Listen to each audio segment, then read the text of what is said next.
In this video, I'm taking a look at the Moondrop SSR, or Super Spaceship Reference. If you haven't heard of Moondrop as a brand before, well, now you have. You're welcome.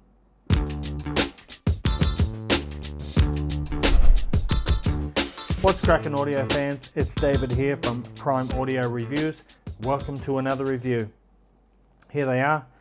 The Moondrop SSR, coming in at just $39, believe it or not.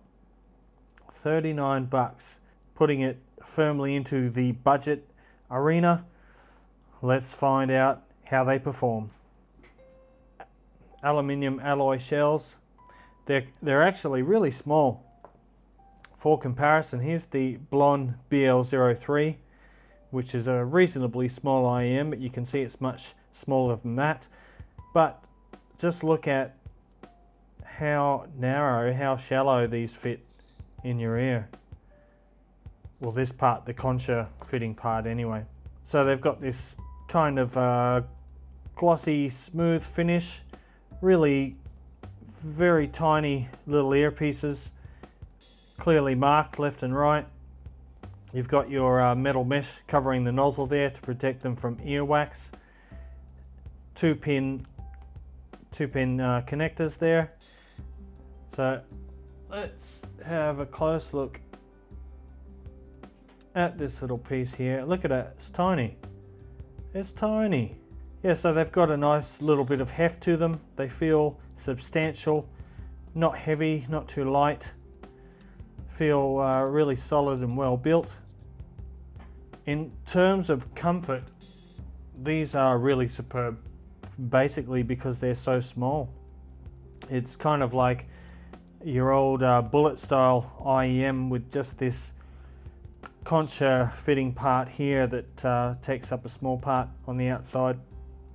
But they practically disappear in your ears. You won't notice they're even there half the time, except for the music coming out. Yeah, really small, very comfortable IEM, as long as you've got the right tips. The noise isolation is pretty decent, but again, it depends largely on the tips and having a good seal. But overall, I really like this design. It's rather unusual, but I just love the way they've kept the size so small. And although it looks a little bit awkward, a little bit like alien technology, believe me, these are super comfortable in the ear. Anyway, with all that out of the way, I'm going to move right onto the sound and how these sound. And I got to tell you, man, these sound freaking dope. I mean, they're coming in at $39, so keep that in mind throughout this review. That is a full $20 less than the Tin Hi-Fi T2 Plus, and that's pretty significant saving.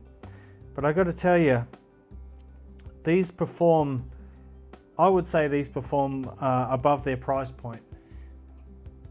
But how much you're going to like the sound kind of depends on your preference, because as the name would suggest, these do have kind of a reference tuning, which is fairly neutral, with a linear bass and treble, but a significant boost in the upper mid-range and the lower treble. So the overall tonality is slightly on the brighter side, but at the same time, I wouldn't call them bright. Let me try and make that a little bit more clear for you.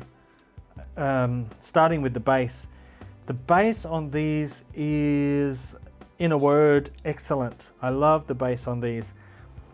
It has a very nice weight. It's neither fast nor slow. It's kind of has a medium paced attack and decay, but it has a good natural weight to it. The extension is quite good, but you might not notice a lot of the time, and that is because of the overall presentation or the overall sound signature they have, which is skewed towards that upper mid-range and lower treble region.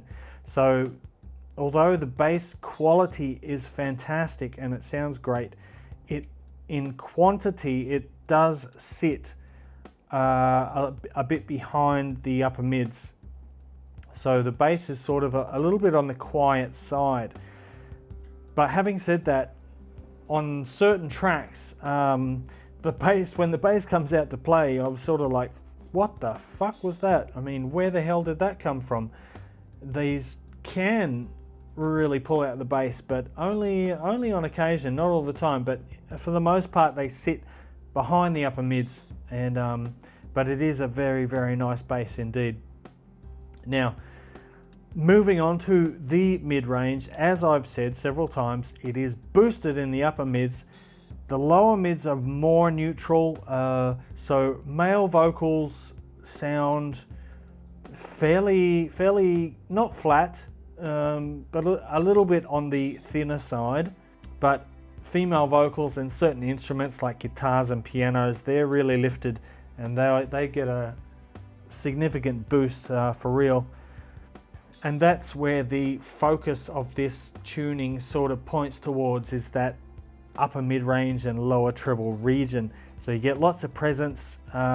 Female vocals absolutely shine on these. You will hear a lot of detail and nuance in the mid-range. So these are sort of, although it's focused on the upper part, these are really a mid-focused IEM. Now some people will love that, some people not so much. It depends on your preferences. Now in terms of the treble is kind of unremarkable, but that's in a good way, because despite these having a somewhat brighter tonality, the treble is very relaxed. There's no harshness, there's certainly no sibilance, believe it or not. But the treble also sits behind, well, the upper treble sits behind the upper mids and the lower treble somewhat. So, you know, your hi-hats and your cymbals, your crash cymbals, they don't sound bright, they don't sound forward. They do sound quite nice, and the timbre of them is quite nice as well, but they kind of take a backseat role compared to the upper mids, or in relation to the upper mids, I should say. So yeah, it's kind of a difficult sound signature to describe in a sense. They do, because the bass is fantastic. I love the bass on these. It has a beautiful natural weight, but it does sit behind the mid-range in terms of level or quantity. So you got your upper mids here, the bass kind of sits here. But on certain types of music, particularly EDM or bass-focused music, these really do a good job with it. If you are a lover of vocals, you probably won't be bothered by the occasional shoutiness that these sort of portray, particularly in female vocals, where they can sort of be a little bit enthusiastic in that presence range. For the most part, you know, depending on the type of music, they can sound very, very neutral across the board. But from time to time, especially as you increase the volume, that upper mid-range can get a little bit on the aggressive side. But really, I have listened to these all day long for more than one day, and you know, I didn't find them fatiguing whatsoever. But having said that, I generally listen to my music fairly quietly in terms of volume. So you know. Okay, so now I'm going to do some real brief comparisons. Look, as always, I leave the more detailed comparisons on my written reviews. So if you want more info on how the SSR compares with other popular IEMs, go and check out the written review. For the video, I don't want to keep you waiting around all day long, so I'm just going to keep it short. So let's start with the Tin Hi-Fi T2 Plus, since it's the other super hot budget IEM right now. This is sitting at $59. Now, In my last video I said that they were a sub 50 IEM. I apologize for that. I was obviously getting them mixed up with these. So $59, $39. These are $20 less than the T2 Plus. So keep that in mind here. That is quite significant. So the T2 Plus here has a much more balanced presentation. It's kind of linear across the board from the bass, the mid-range and the treble are all very much on the same level. Whereas the SSR here starts off with a neutral bass and neutral treble, but has a very significant lift in the upper mids and the lower treble region. Now that does several things. For one, the bass will seem less prominent on the SSR than it does here. And the mid-range will be more forward on the SSR, so if you're a mids and a vocals lover, this is a fantastic IEM to go for.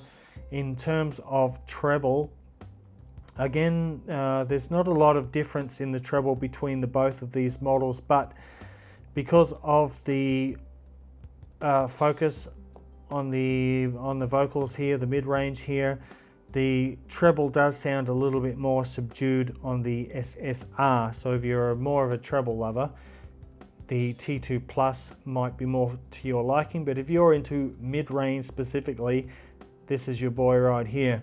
Despite being significantly cheaper on a technical level, these perform, I would say, as well, equally as well as these, and definitely punch above their price point in technicality.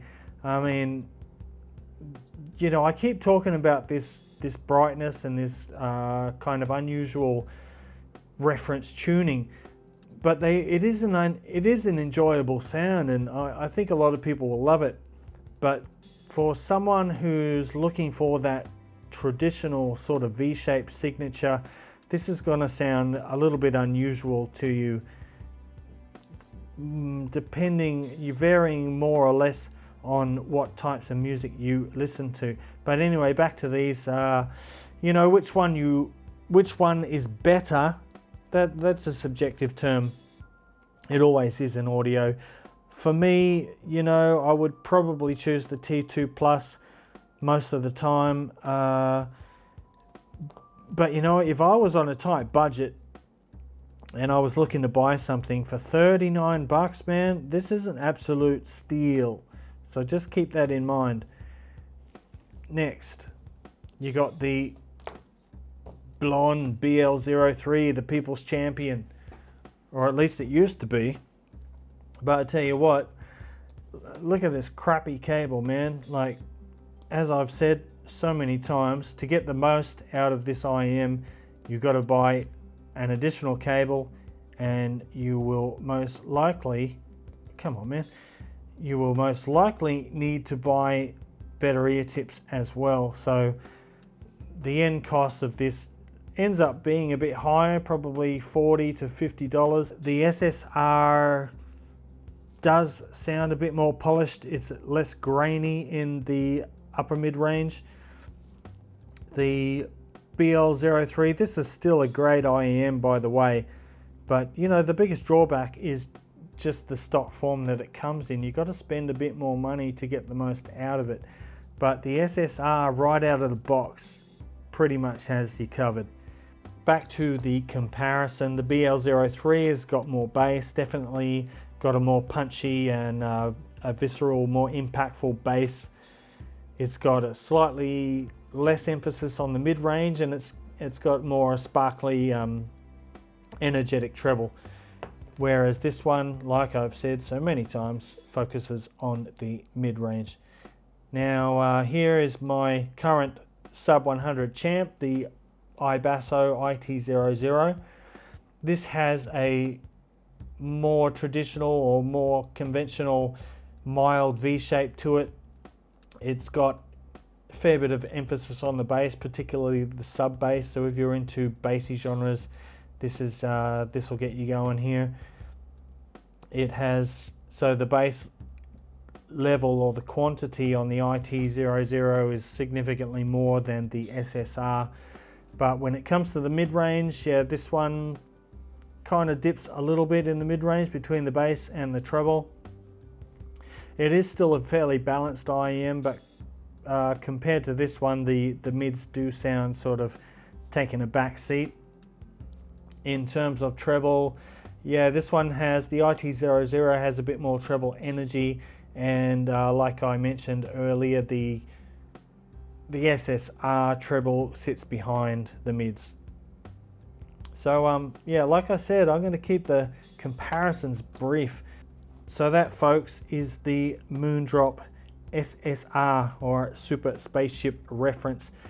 To sum up now, what I like about these, I really love the form factor. I love the size. Look how narrow they are. I love the size of these. I love the comfort. And I do, for the most part, kind of prefer a metal housing, a metal shell. So I really like the physical aspects of these.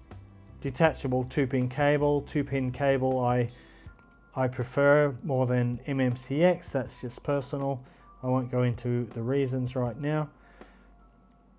And what do I like about these? You know, although the bass is a little bit subdued on these, I love the bass, the quality of the bass on these. And obviously I love the mid-range. Like, look, if you're into guitars, you might hear things, parts of songs that you haven't heard before. But I digress. What I love about these, I love the bass, I love the build.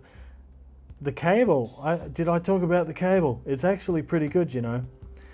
It has a the clear insulation, TPU insulation here. It's quite supple, not microphonic, so you don't get any significant cable noise. Handles pretty well, it's nice and flexible. So I like the cable, I love the build, and I appreciate the different approach to tuning that these take. And on a technical level, they punch above their price point, in my opinion. So if you are looking for something a little different that won't put a big hole in your wallet, check out the Moondrop SSR. I think these are a steal, and I think they're going to be very popular despite being a little unusual in their presentation. So that's it for this video, guys. If you enjoyed that, please go ahead and give it a thumbs up, PARFAM audiophile style. And if you are new here and you want to see more videos like this in the future, make sure you hit that subscribe button. And until next time, guys, I'll see you later.